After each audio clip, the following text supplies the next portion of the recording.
Hello friends, मैं प्रशांत आप सबका आपके चहेते सेक्स एक सुखी जीवन का मंत्र डॉक्टर विजय दहीफले के साथ इस खास कार्यक्रम में तहे दिल से स्वागत करता हूं।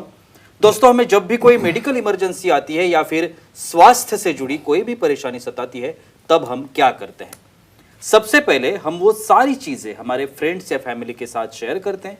पर दोस्तों, जब भी हमें सेक्स से जुड़ी कोई भी परेशानी सताती है, तब हम ऐसा नहीं कर पाते, क्योंकि इस बारे में बात करने में हम झिझकते हैं, हमें शर्म आती है। पर दोस्तों, अब शर्माने की बिल्कुल ज़रूरत नहीं, क्योंकि डॉक्टर विजय दहीफले आपके सारे सेक्स रिलेटेड सवालों के जवाब बहुत ही पॉजिटिव तरीके से ज़रूर देंगे। दोस्तों, शो को शुरुआत करते हैं, लेकिन उसके पहले जानते हैं डॉक्टर विजय दहीफले इनके बारे में। डॉक्टर विजय दहीफले ये सेक्सोलॉजिस्ट, यूरोलॉजिस्ट और एंड्रोलॉजिस्ट है। डॉक्टर के क्लिनिक औरंगाबाद, हैदराबाद, दिल्ली में द्वारका, पुणे, नवी मुंबई में नेरुल, दादर, अंधेरी, कल्याण, नासिक, अहमदाबाद और दुबई में है। डॉक्टर विजय दहीफले का भारत एवं अन्य देशों में कॉन्फ्रेंसेस और सेमिनार के लिए आना जाना रहता है, जिसमें डॉक्टर सेक्स रिलेटेड सलाह मशवरा करते रहते हैं। तो चलिए शो को शुरुआत करते हैं। डॉक्टर साहब हमारे साथ है। Sir, welcome to the show. नमस्ते। आप सभी को पता है कि इन वीडियोस के माध्यम से हम ये चीज़ करना चाहते हैं कि हमारे निजी जीवन से जुड़े जो सवाल है, जो समस्या है, वो हम आप तक, उसके जो सुझाव है या उसके जो उपाय है, वो हम आप तक पहुंचाना चाहते हैं। तो आज का जो सवाल है या आज का जो सब्जेक्ट है, वो है सेक्सुअल डिस्फंक्शन और ऑर्गेज्म, या हिंदी में हम जिसे तृप्ति कहते हैं, उसके बारे में। तो उसके बारे में जानकारी लेने की कोशिश करता हूँ। सर, तृप्ति के बारे में या ऑर्गेज्म के बारे में कुछ सवाल करूँगा। डेफिनेटली। पहले तो ऑर्गेज्म या तृप्ति मिलने का क्या तत्व या जिसे हम मैकेनिज्म कहते हैं, ये मैकेनिज्म क्या होता है? डेफिनेटली जी प्रशांत जी, यहाँ पे जो हमारी सीरीज चल रही है सेक्स एजुकेशन, सेक्सुअल अवेयरनेस और सेक्सुअल सेफ्टी, इसके अंतर्गत पूरी साइंटिफिक इन्फॉर्मेशन हम ले रहे हैं। सेक्सुअल डिस्फंक्शन क्या होता है, ऑर्गेज्म क्या होता है, फीमेल सेक्सुअल प्रॉब्लम क्या है, ये सब इन्फॉर्मेशन हमें क्यों लेना है, भाई हमारा निजी जीवन सुदृढ़ करने के लिए साइंटिफिक दृष्टि से। एक डिस्क्लेमर देता हूँ, time, place, person, condition, culture, safety, consenting और अपना ओन और नॉन पार्टनर उसके साथ ही आजमाना है। भाई जो एक्टिविटी होती है सेक्सुअल करने की, उसका जो एंड पॉइंट रहता है मेल में और फीमेल में, उसे ऑर्गेज्म कहते हैं। और ये ऑर्गेज्म में स्पेशली क्या मैकेनिज्म है भाई, इसमें बॉडी की इमोशंस, बॉडी के हार्मोन्स, बॉडी की नर्वस सिस्टम, बॉडी की वास्कुलर सिस्टम, ये सब इन्वॉल्व रहती है। यहाँ पे जब इम्पल्स तुम सेक्स करते वक्त हो या फोरप्ले करते हो, उस वक्त ब्रेन में जो कॉर्टेक्स आता है सेटिस्फैक्शन का, उसके तरफ इम्पल्स चला जाता है। वो इम्पल्स वहाँ से तुम्हारे ऑर्गन की तरफ जाता है, मेल हो या फीमेल हो। तो इस तरह के बॉडी में जो केमिकल चेंजेस है, हार्मोनल चेंजेस है, वास्कुलर चेंजेस है, ये होने के बाद जब मेल में नीचे की यूरेथ्रा और उसके बाजू की मसल कॉन्ट्रैक्ट होके बाद में वीर्य बाहर निकलता है, वो सेटिस्फैक्शन, और फीमेल में पेल्विक मसल के कॉन्ट्रैक्शन होते रहते हैं। तो ये मैकेनिज्म ब्रेन, ऑर्गन, हार्मोन्स और पूरी सिस्टम, और ये मेथड है जिसकी वजह से ये साइकिल कंप्लीट होता है। सर, हम फिजिकल ऑर्गेज्म के बारे में बोल रहे हैं। श्योर। तो ये जानना भी जरूरी होता है कि ये कौन सा हिस्सा है शरीर का जिससे ये ऑर्गेज्म या तृप्ति जुड़ी हुई है? डेफिनेटली, यानी सेंस ऑर्गन कौन से है उसके। ये देखो, मेल और फीमेल में एक चीज़ कहता हूँ, भाई सिर्फ एक्टिविटी करने से ही वही पार्ट पे ऑर्गेज्म मिलता है ऐसा नहीं है। और कौन कौन से सेंसिटिव पार्ट है जहाँ पे आप उत्तेजित होते हो, जहाँ पे आपको स्टिमुलेशन मिलता है ऑर्गेज्म आने का? ईयर लोब्यूल है, नेप ऑफ नेक है, कॉलर बोन है, बहुत बार मेल के निपल्स है, इवन फीमेल के निपल्स है, एरियोला है, और ब्रेस्ट का outer and upper part aspect है। बाद में हमारे थाइस का इनर एस्पेक्ट है, लेबिया मेजोरा है, माइनोरा है, और क्लाइटोरिस सबसे सेंसिटिव पार्ट, और जी पॉइंट उसी तरह मेल में भी पी पॉइंट और ग्लांस पेनिस यानी पेनिस के सामने वाला हिस्सा, ये सब पार्ट रहते हैं। इवन टेस्टिकल का पार्ट और पेरिनियल रीजन में जहाँ पे पी स्पॉट रहता है, ये सब पॉइंट रहते हैं जहाँ पे आप स्टिमुलेट करोगे तो उससे आपको तृप्ति या ऑर्गेज्म मिलता है और आप सेटिस्फाई होते हो। बिल्कुल सर, हमारे कुछ दर्शक हैं Sure. वो भी सवाल करना चाहते हैं। मोहन जी है सोलापुर से, उनको सवाल करना है। मोहन जी पूछिए, क्या सवाल है आपका? हेलो बोलिए। बोलो। सर, सेक्स में वीर्याशय खनन होने के बाद दर्द क्यों होता है? अच्छा, ये देखो ऐसा भी होता है क्या? बिल्कुल बिल्कुल। ऑर्गेजम के कुछ हम कहेंगे टेम्पररी साइड इफेक्ट।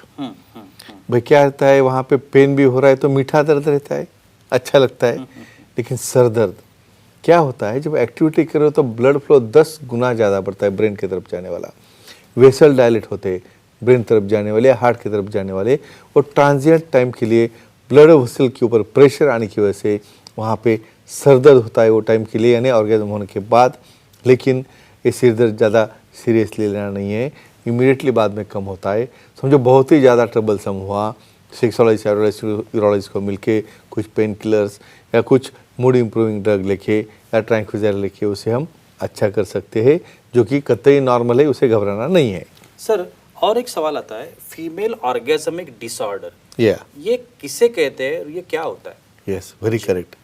देखो अब जब हम ऑर्गेनिज्म पे इतनी इन्फॉर्मेशन ले रहे हैं तो क्या होता है फीमेल्स में, भाई जब तक आपके हार्मोन्स रिलीज होके भाई फोरप्ले के क्लाइटोरिस हो, निप्पल हो या पिनो वजाइनल सेक्स हो, उसे कंप्लीट होने के बाद जब पूरी मसल रिलैक्स हो जाए, वहाँ पे पेल्विक फ्लोर कॉन्ट्रैक्ट होना चालू हो जाए, उसके बाद ही वो सेटिस्फाई होते हैं। लेकिन कुछ कारणवश हार्मोनल डिस्टर्बेंसेस है या कुछ न्यूरोलॉजिकल प्रॉब्लम है, तो ऐसे केसेस में उन्हें ऑर्गेजम मिलता ही नहीं है, और उसकी वजह से साइकोलॉजिकली वो सेटल नहीं होते, सेटिस्फाई नहीं होते, इरिटेट होते हैं, और ऐसे केसेस को कहते हैं फीमेल ऑर्गेजमिक डिसऑर्डर, जिसे ट्रीटमेंट देने के बाद बहुत अच्छे रिजल्ट्स है।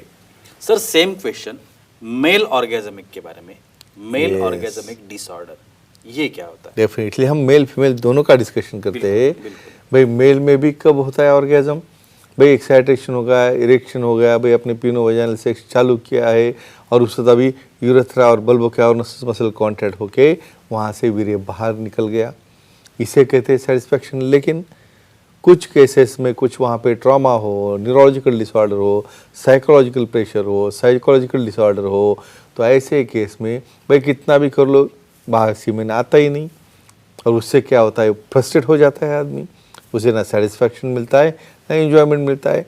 तो ऐसे केसेस में किसी भी कारणवश उसका सीमेन एक्टिविटी होने के बाद भी बाहर नहीं आता और तृप्ति नहीं मिलती, उसे कहते हैं मेल ऑर्गेजमिक डिसऑर्डर, जिसे ट्रीटमेंट बहुत अच्छी है, एक्सपीरियंस सेक्सोलॉजिस्ट यूरोलॉजिस्ट एंड्रोलॉजिस्ट से काफ़ी अच्छी तरह से दुरुस्त कर सकते हैं। जी सर, हमारी फीमेल ऑडियंस Sure. वो भी Yes, सवाल yes, करना important, चाहती ले है। सकते हैं। निशा जी है कल्याण मुंबई से।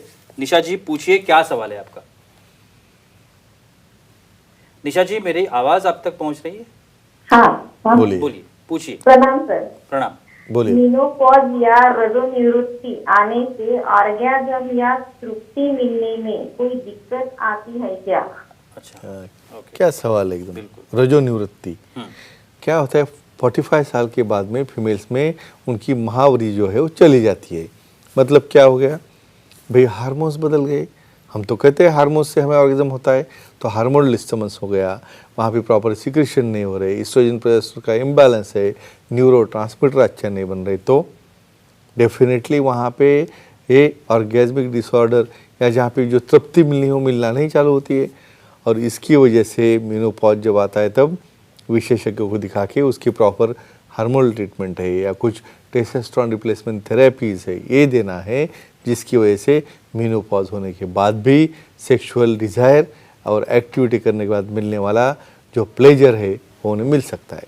सर और एक सवाल आता है, ये Sure. ऑर्गेजम और शीघ्रपतन, अभी ऑर्गेजम ये तो समाधान है और definitely. शीघ्रपतन ये समस्या है, Yeah. लेकिन उसका दोनों का कुछ रिलेशन संबंध होता है क्या? जी देखो फीमेल्स में ऑर्गेजम जो हो गया तो फिर भी उनका साइकिल चालू रहता है, मल्टीपल ऑर्गेजम आते हैं इमीडिएटली 1 सेकंड के बाद या 1 मिनट के बाद। लेकिन मेल में एक बार इजैकुलेशन हो गया तो वहाँ पे काम ख़त्म।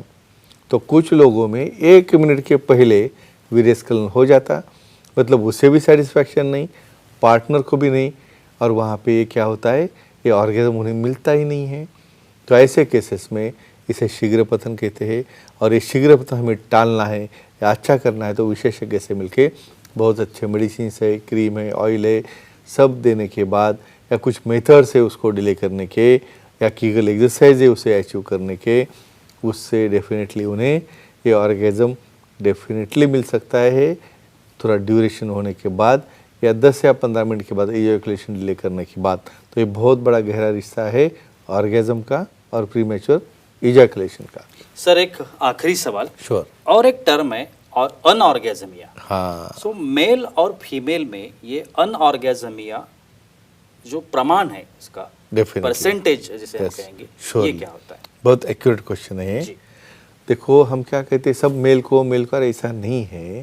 देखो फीमेल्स में जो अनऑर्गेजमिया मतलब आनंद या तृप्ति न मिलने का प्रमाण 5.6% यानी 5 से 6% से ज़्यादा है, यानी मेल से ज़्यादा फीमेल अफेक्टेड है, जिसमें कि उन्हें ऑर्गेज़म भी नहीं मिलती, तृप्ति नहीं मिलती। क्यों भाई? ये डिपेंड है आपके पार्टनर के ऊपर। वे पार्टनर अच्छा परफॉर्म करेगा, फोर प्ले करेगा 10-15 मिनट, बाद में एक्ट करेगा 10-15 मिनट, इतना ड्यूरेशन नहीं कर पाओगे तो डेफिनेटली पार्टनर सेटिस्फाई नहीं होता। और फीमेल पार्टनर में भी इसके काफ़ी कारण है, साइकोलॉजिकल है, न्यूरोलॉजिकल है, हार्मोनल है। तो फ्रेंड्स से की कहूँगा, प्रॉपर सेक्सोलॉजी यूरोलॉजी एंड को दिखा के ये सब ऑर्गेजमिक रिलेटेड मेल फीमेल और अनऑर्गेजमिया के भी प्रॉब्लम्स बहुत अच्छी तरह से हम सॉल्व कर सकते हैं और आपका निजी जीवन आप अच्छा एंजॉय कर सकते हैं। Thank you so much sir. Yeah. आज के इस एपिसोड में भी बहुत ही अच्छी जानकारी हमें मिली। Thank you. लेकिन वक्त की पाबंदी है, हमें यहाँ पे रुकना पड़ेगा। लेकिन आप अगर डॉक्टर साहब की सलाह लेना चाहते हैं तो स्क्रीन पर जो कॉन्टैक्ट नंबर दिए गए, सेंटर्स के नाम है, ईमेल आईडी है, सर की वेबसाइट भी है, उस पर आप सर के अपॉइंटमेंट ले सकते हैं और बहुत ही पॉजिटिव तरीके से अपनी हर एक समस्या का समाधान भी पा सकते हैं। तो चलिए रुकते हैं इस एपिसोड में, लेकिन अगले एपिसोड में फिर एक बार मुलाकात होगी।